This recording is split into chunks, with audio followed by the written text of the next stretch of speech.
المصممة غصون الشامي، يعني واو واو واو أبدعتي. شوفوا لي هالعباية الرائعة، شوفوا الجمال والتقل. غصون مصممة عبايات ومصممة أزياء سورية عايشة بالإمارات. طبعا مثل ما شايفين القطع كتير حلوة وتقيلة، قطع غريبة وقليلة، فأنتوا وين ما بتروحوا بتاخدوا قطعة مميزة ومحروفة. شوفوا لي موديل الكم ما أحلاه، خليني أفرجيكم هيك شوي. شوفوا لي الجمال.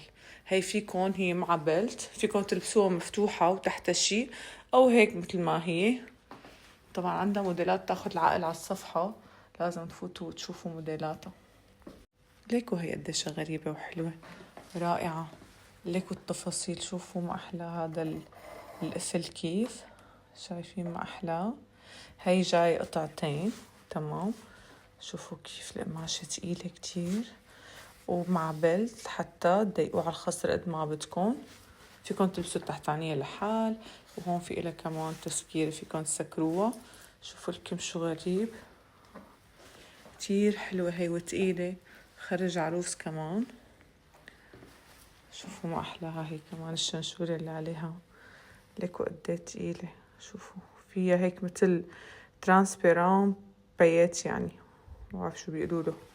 كمان هي كتير حلوة، أبدعتي يا غصون. ما رأيكم بجمال هالقطعة؟ شوفوا لي تنسيق هاللون الفوشيا مع الزيتي قديه حلو.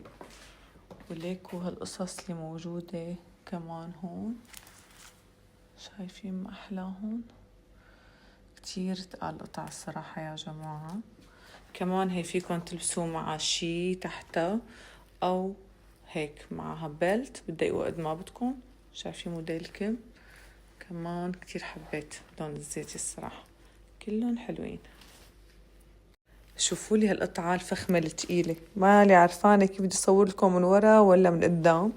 هي موجودة على صفحتها بالتفصيل.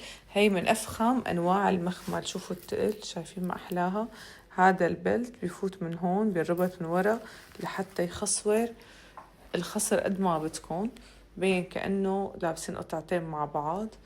كتير موديله غريب وحلو، وشكه جدا تقيل من ورا. كيف بدي أفرجيكم إياه، حتى من ورا كلها مشكوكة ومشغولة. جدا قطعة رائعة، وفي منها ماشة الكريب كمان.